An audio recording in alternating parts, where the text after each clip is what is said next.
রামনগরের মৈতনাথ শ্রী শ্রী সিদ্ধেশ্বর মহাদেবের নবনির্মিত মন্দিরের শুভ দ্বারোদ্ঘাটন ঘিরে প্রস্তুতি তুঙ্গে। রামনগরের মৈতনাথ শ্রী শ্রী সিদ্ধেশ্বর মহাদেবের নবনির্মিত মন্দিরের শুভ দ্বারোদ্ঘাটন ৩রা এপ্রিল বৃহস্পতিবার। শুভ উদ্বোধন অনুষ্ঠানে বিশিষ্ট অতিথিবৃন্দ উপস্থিত থাকবেন। এই শুভ উদ্বোধন অনুষ্ঠানকে ঘিরে প্রস্তুতি প্রায় শেষ পর্যায়ে। এই নবনির্মিত মন্দিরের শুভ সূচনা অনুষ্ঠানে বিভিন্ন অনুষ্ঠানের আয়োজন করা হয়েছে। এই মন্দির নবনির্মাণের জন্য নিজ মৈতনা ও সেনাপতিবার এলাকাসহ বিভিন্ন এলাকা থেকে ভক্তগণ সাহায্যের হাত বাড়িয়ে দিয়েছেন। ২রা এপ্রিল বর্ণাঢ্য শোভাযাত্রা সহযোগে এলাকা পরিক্রমার মধ্য দিয়ে অনুষ্ঠানের শুভ সূচনা হবে। ৩রা এপ্রিল পুজো অর্চনা ও যাগযজ্ঞের মাধ্যমে শ্রী শ্রী সিদ্ধেশ্বর মহাদেবের শুভ দ্বারোদ্ঘাটন। এছাড়াও ১২ দিন ধরে বিভিন্ন সাংস্কৃতিক অনুষ্ঠানের আয়োজন করা হয়েছে। আমরা অ্যাকচুয়ালি আমাদের এই মন্দিরের একটা ইতিহাস আছে, মানে আমাদের বাচ্চাকালে বা আমাদের আরও উত্তরপুরুষের মুখ থেকে শোনা অনেক গল্প আছে এখানে। এই মন্দির মৈতনায় ৩-৪টা গ্রাম নিয়ে আমাদের এই মন্দিরে দুই ভাই ছিলেন, বড় ভাই সিদ্ধেশ্বরজি আর ছোটো ভাই কাঞ্চনেশ্বরজি। এবার দুই ভাই একসঙ্গে আবার প্রতিবেশী গ্রাম বকশিসপুর, ওরাও আমার একসঙ্গে গাজন পর্বে সবাই অংশগ্রহণ করতো। পরবর্তীকালে মানে 15/1/22 ও ছোটো ভাই কাঞ্চনেশ্বর নিয়ে ওরা নতুনভাবে মন্দির প্রতিষ্ঠা করে। তখন থেকে আমাদের মনোবলও ভাঙে যে আমরা মন্দিরটা তারা করলেও নতুন হবে, আমাদের মন্দির তো ভগ্নপ্রায় হয়ে গেছে। এনে গ্রামবাসীকে নিয়ে আলোচনার মাধ্যমে সবাই সহযোগিতা করার আশ্বাস পেয়ে আমরা কিন্তু 22 সাল থেকেই এই মন্দির তৈরির কাজ শুরু করি। করতে করতে দীর্ঘ অবসান, প্রত্যেকের পরিশ্রমের ফল আজকে এই আমরা 3 তারিখ তার শুভ উদ্বোধন ঘটাবো। আর তার প্রস্তুতি চলছে। আবার উদ্বোধনের আগের দিন আমাদের একটা প্রভাত ফেরি হবে সব গ্রামবাসীদের নিয়ে, শোভাযাত্রা। সন্ধ্যায় থাকবে একটা সাংস্কৃতিক অনুষ্ঠান। পরের দিন হচ্ছে 10টা 30 আমাদের শুভ উদ্বোধন এবং যাগযজ্ঞের সূচনা। ওই সূচনা হবে 12টা থেকে আমাদের অন্ন মহোৎসব থাকবে, অন্নদান আর কি, মহাদেবের অন্নপ্রসাদ দান থাকবে। এই অন্নপ্রসাদ দানের পর সন্ধ্যায় থাকবে আমাদের এই উদ্বোধনের যেটা সঙ্গে যুক্ত যেটা আমাদের মানে সনাতন বা পৌরাণিক অনুযায়ী যে শিবায়ন গান করতে হয়, এই শিবায়ন গান সারারাত্রি চলবে। শিবায়ন গান শেষ হলে আমাদের মূল দরজা বন্ধ হবে। এই হচ্ছে আমাদের অনুষ্ঠান সূচি। আমি আপনাদের মাধ্যমে জানাতে চাই যে আমরা এই মন্দিরটা করলাম তিলে তিলে, অনেক পরিশ্রমের ফল তো সবার। আপনাদের মাধ্যমে আমি সকল গ্রামবাসী বা এদের জানাতে চাই বা আমার দেশবাসীকে জানাতে, আপনাদের সবাইকে আমন্ত্রণ জানাতে চাই এবং প্রত্যেকের সহযোগিতা কামনা করি। হ্যাঁ, যারা আমাদের এই মন্দিরের শুভাকাঙ্ক্ষী ওনাদেরও আমরা আমন্ত্রণ জানিয়েছি, হলো। এবং এই মন্দিরের একদম মহান দাতা অশ্বিনী কুমার জানা, উনি আমাদের বিশেষ টাকা দিয়ে আমাদের আরও উজ্জীবিত করেছিলেন, ওনারাও আসছে। আর সঙ্গে সঙ্গে আমাদের বিশেষ বিশেষ ব্যক্তিদেরও ডাকা আছে। আমাদের এখানকার MLA, আমাদের জেলা পরিষদ অখিলবাবু, জেলা পরিষদ সভাধিপতি উত্তমবাবু, ঠিক আছে, এবং MP সৌমেন্দু অধিকারী, সবারই আমাদের আমন্ত্রণ জানিয়েছি। আর আমাদের এই অনুষ্ঠান সূচির মুখ্য উপদেষ্টা তমালবাবু আছেন, ঠিক আছে, উনি থাকবেন পুরোটাই, সর্বদাই থাকবেন উনি। এবং ওনারই গ্রাম, ওনারা আবার সেবায়ত ফ্যামিলি। আমাদের এখানে 4 জন ছিল এই মন্দিরে পুরনো সেবায়ত ফ্যামিলি।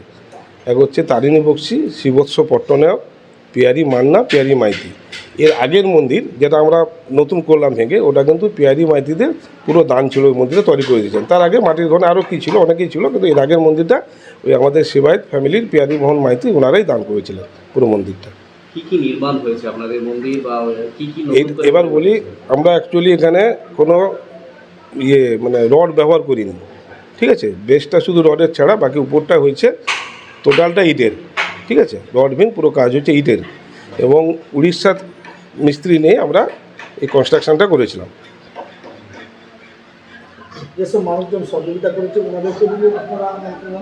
হ্যাঁ, প্রত্যেকে যারা সহযোগিতা করেছেন প্রত্যেকে আমরা সহযোগিতা জানাচ্ছি। বাড়ি বাড়ি গিয়ে বলতো আমন্ত্রণ সব। হ্যাঁ, এই তো বললাম তো, এই উপলক্ষে কোনো অনুষ্ঠান থাকছে কিনা? এই যে উপলক্ষে বলছি, এই উপলক্ষে অনুষ্ঠান যেটা 2 তারিখ হচ্ছে প্রভাত ফেরি শোভাযাত্রা, সন্ধ্যায় সাংস্কৃতিক অনুষ্ঠান, আর পরের দিন হচ্ছে যাত্রা, শিবান যাত্রা করা। আর আমাদের তারপরে কন্টিনিউ আমাদের চলবে চড়ক, মানে আমাদের একটা গাজনের ভক্ততা হয়, হলো, সেই ভক্তদের নিয়ে আমাদের গাজন পর্ব চলবে। চৈত্র সংক্রান্তির দিন আমাদের অনুষ্ঠান শেষ হবে। নমস্কার। এই মন্দিরের ইতিহাস আমরা শুনেছি পূর্বপুরুষ থেকে। এই মন্দির সৃষ্টি কবে জানি না, তবু শুনেছি আমার বাবা, আমার ঠাকুরদা, তাদের মুখ থেকে শোনা যে এই বাবা মহাদেব, এই বাবা সিদ্ধেশ্বরজিও নাকি ওই সামনে আমাদের মাঠ আছে, এই মাঠের সেপাশে মাটির খুঁড়ে পাওয়া গেছিলো একটি শিলের পুঁতার মতো। সেটাকে অনেকে ভেবেছে যে মনে হয় শিলের পুঁতা ওটা, তার শিল নোড়া ভেবে ওটাকেও কেউ আবার বাটনা বাটাও সেখানে হয়েছে, তাতে আবার কার হাতে এমন ঝাল লেগেছে ওটাকে নিয়ে পুকুরে ফেলে দিয়েছে। বেশ কয়েকদিন গেছে, আবার নাকি জাল ফেলার পর সেই বাবা সেই শিলনোড়া উঠে এসছে। এমন সময় আমাদের স্থানীয় পূজক ছিলেন শ্রী রমানাথ পণ্যা মহাশয়, তিনি মারা গেছেন। তা উনি স্বপ্ন দেখেছেন যে এটা কিন্তু সাধারণ শিলনোড়া নয়, এই জন্য কোনো বাবার আবির্ভাব, মানে বলতে আমাদের গা শিউরে উঠছে সেই সব শোনা। এই বাবার জায়গা অত্যন্ত মানে অতুলনীয়, সীমাহীন। এখানে যে যা এখনও মানত করি আমরা, তার ফল না ফলে যায় না, অতএব ফল হবেই। বিশেষ করে আজকে যারা এসছেন সবার মুখে শুনতে পারবেন যে বাবার জায়গা কতটুকু। যাই হোক, তিনি কিন্তু এখানে এসে একটা ছোট্ট পালা মতো তৈরি করেছিলেন, ছোট্ট পালা মতো তৈরি করে বাবাকে স্থাপন করেছিলেন। তিনি পুজো করতেন। এই আস্তে আস্তে গ্রামবাসীরা কী জানি না বাবার কী মহিমা পেল, আস্তে আস্তে ভিড় করতে লাগলো। তারা বলেন, দেখুন এই পালাতে আমাদের একটু ভালো লাগছে না, আমরা একটু সাহায্য করব। কেউ খড়, কেউ বাঁশ, কেউ কিছু দিয়ে, কেউ মানে কাঁচা ইট, তখন কাঁচা ইট পাওয়া যেত, কাঁচা ইট দিয়ে ছোট্ট একটা ঘর করেছিল। বেশ কিছুদিন গেল, কত বছর, অত 300-400 বছর শুনছি আমরা, হতে পারে। তারপর আস্তে আস্তে আমাদের এই সেনাপতিবাড়ি গ্রামের অনিল বরণ মাইতি, ওনার বাবা ভূপেন্দ্রনাথ মাইতি, উনি বললেন যে যেহেতু আমাদের স্থানীয় গ্রাম, একটা মন্দির হলে ভালো হতো, এই বাবার কাছ থেকে আমরা অনেক সুফল পাই, একটা মন্দির করলে কেমন হয়। তা সেখানে এই মাঠেই ইট, কাঁচা ইট কেটে পুরানো হয়েছিল। এই মাঠে কাঁচা ইট কেটে পুড়িয়ে এখানে মন্দির তৈরি করেছিলেন। আর সেই মন্দির দাতা ছিলেন আমাদের সেই ভূপেন্দ্রনাথ মাইতি। এখন ওনার ছেলে আছেন অনিল বর্ণ মাইতি, তার নাতি এখন আমাদের সঙ্গে ওতপ্রোতভাবে যুক্ত অনুপম মাইতি। তারপরে এইভাবে চলছিল, চলতে চলতে মন্দির তো বকশিসপুর থেকে কোনো অজ্ঞাত কারণে বাবা কাঞ্চেশ্বর আমাদের মন্দিরে আসেন। তার তিনিও দুই মূর্তি ছিলেন, আমাদের বাবা সিদ্ধেশ্বর আর বড় ভাই বাবা সিদ্ধেশ্বর, ছোট ভাই বাবা কাঞ্চেশ্বর। এইভাবে বহু দীর্ঘদিন যাবৎ চলে আসছিল। যে মন্দিরটা ভগ্নপ্রায়, তা আমরা সন্ন্যাস নিলাম, দেখছি মন্দির আমাদের গায়ে জল পড়ছে, মন্দিরে ফাটল দেখা দিল, জল পড়ছে বাবার মাথার উপরে। আমরা ভাবলাম না, এটা তো ঠিক হচ্ছে না। আমরা তখন বকশিসপুর, আমরা মৈতনা আর সেনাপতিবাড়ি সবাই মিলে চিন্তাভাবনা করলাম যে একটা মন্দির করলে কেমন হয়। এই জায়গাটা একটা ভালো জায়গা, আমাদের গ্রামের একটা ঐতিহ্য। তখন স্থানীয় এসে আলোচনা করলেন যে হ্যাঁ, মন্দিরটা প্রয়োজনীয়তা আছে।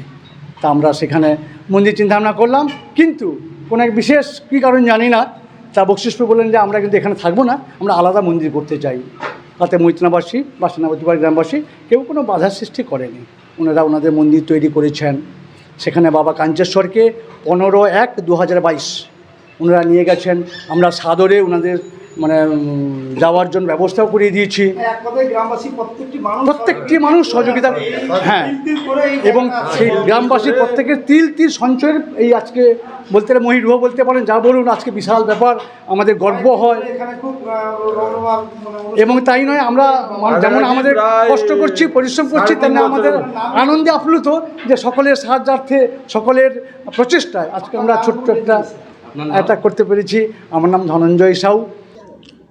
সত্যি এটা আমাদের একটা ভালো লাগার একটা ব্যাপার রয়েছে, কারণ দীর্ঘদিন ধরে গ্রামের মানুষ এবং আমাদের এই মন্দিরকে কেন্দ্র করেই যে সমস্ত শুভাকাঙ্ক্ষীরা রয়েছেন, প্রত্যেকের একটা আশা ছিল, এক বুক আশা নিয়ে তারা ভেবেছিল যে এই মন্দিরটা কিভাবে প্রতিষ্ঠা হবে বা এই মন্দিরের উদ্বোধন কিভাবে হবে, কিংবা একটা ভালো একটা মন্দির কিভাবে তৈরি হবে। তো সবাই মিলে আমরা সেই আলোচনাও করেছিলাম, পরিকল্পনাও করেছিলাম।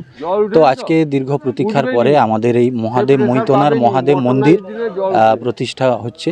এটা সত্যি আমাদের কাছে গর্বের ব্যাপার, আমাদের কাছে একটা ভালো লাগার ব্যাপার। এখানে প্রত্যেকটি গ্রামের মানুষ স্নেহ, আদর, ভালোবাসা এবং প্রত্যেকটি মানুষের সহযোগিতায় আজকে এত বড় একটা জিনিস গড়ে, এটা কিন্তু কী বলবেন? এটা সত্যি তো যে একটা বিশেষ আকর্ষণ আমাদের কাছে, যে মহাদেবের দেবাদিদেব মহাদেবের মন্দিরে প্রত্যেকের সাহায্য সহযোগিতা শুধু নয়, তাদের প্রত্যেকের একটা ঐকান্তিক প্রচেষ্টার ফলেই কিন্তু আজকের এই বড় ফসল আমাদের এই মৈতনা মহাদেব মন্দির। এটা সত্যিই তো আমাদের এলাকার গর্ব, আমাদের গর্ব এবং সকল মানুষের একটা ভালোবাসার জায়গা। এলাকাবাসীকে কী বলবেন? সকলে আসুন। আমাদের এই উদ্বোধন রয়েছে আগামী 3রা এপ্রিল বৃহস্পতিবার। আপনারা এই শুভ মুহূর্তের সাক্ষী থাকবেন এবং আপনারা সকলেই এসে আনন্দ উপভোগ করবেন। আমরা অবশ্যই চাইব এবং সকলকে সাদর আমন্ত্রণ জানাচ্ছি। 2 তারিখের শোভাযাত্রা ব্যাপারটা আমার নাম সোমনাথ মান্না। আমি এই মন্দির পরিচালন কমিটির সহ সম্পাদক। রামনগর থেকে নিজস্ব প্রতিনিধির রিপোর্ট, ডিএন আপডেট।